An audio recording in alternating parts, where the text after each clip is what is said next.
Memangnya semua hasil pangan industri rumah tangga harus punya izin ya?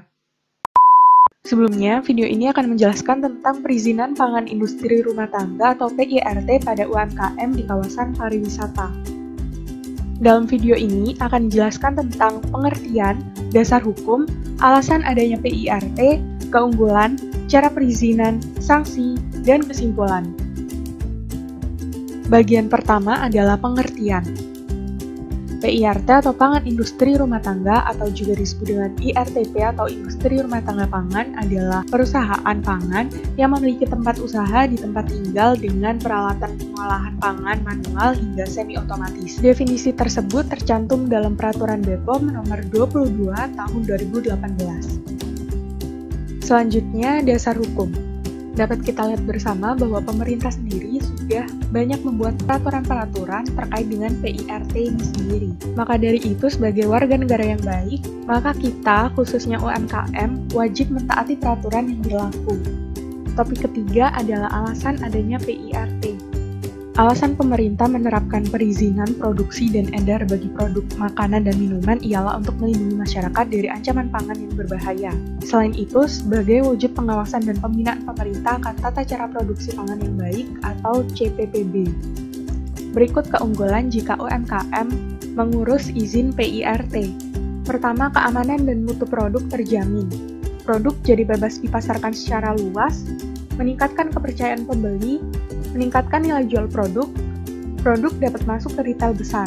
Keuntungan lainnya bagi UMKM yang memiliki izin PIRT adalah mendapatkan bantuan dari pemerintah daerah melalui dinas kesehatan seperti pemberian alat penunjang industri yang sedang dibutuhkan tanpa dipungut biaya. Agar dapat memperoleh semua keuntungan yang sudah dijelaskan, langkah selanjutnya adalah harus mengetahui bagaimana cara perizinan PIRT. Sebelum mengajukan permohonan izin PIRT, maka langkah awal adalah kita harus mengetahui apakah produk yang kita jual dapat didaftarkan sebagai produk PIRT atau tidak.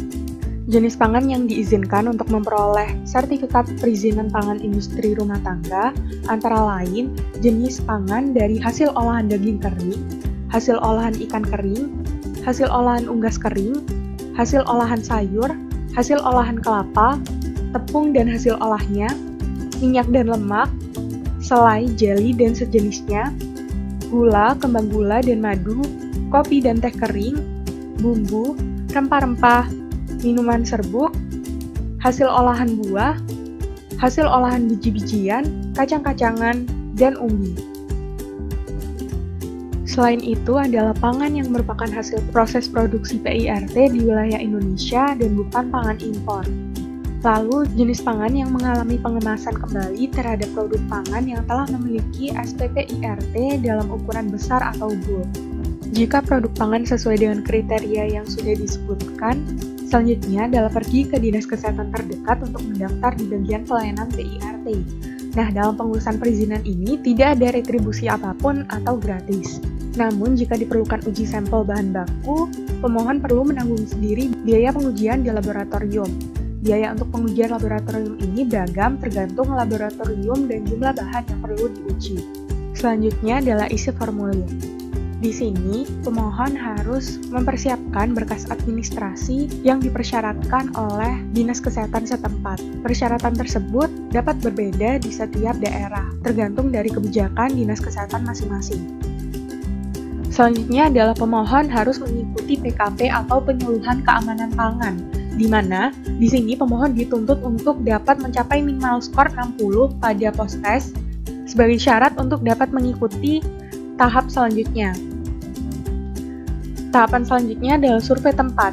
Di sini, Dinas Kesehatan akan melakukan survei ke tempat produksi. Usahakan bekal yang didapatkan dari PKP dapat diterapkan secara langsung di tempat produksi sehingga bisa lolos ke tahap selanjutnya, yaitu pengambilan sertifikat. Topik selanjutnya adalah terkait sanksi yang akan diberikan kepada UMKM jika tidak mengurus PIRT. Yang pertama adalah penutupan industri, penarikan semua barang hasil industri yang beredar di pasaran, pelarangan izin beredar, bahkan dalam beberapa perda atau peraturan daerah, sanksi yang terberat adalah pidana berupa kurungan penjara paling lama 3 bulan dan atau denda yang besarnya variatif. Kesimpulannya, jika dilihat dari segi pariwisata, UMKM merupakan salah satu faktor pendukung dalam perkembangan pariwisata. Izin PIRT sendiri dapat mendukung perkembangan UMKM tersebut. Dengan demikian, secara tidak langsung, dengan sadarnya pelaku UMKM akan pentingnya perizinan PIRT, maka dapat mendukung wisata di tempat tersebut, baik objek wisata yang sudah terrealisasi maupun yang masih dalam tahap pencarian potensi. Yuk segera urus perizinan pangan industri rumah tangga. Terima kasih sudah menonton video ini sampai akhir. Semoga bermanfaat.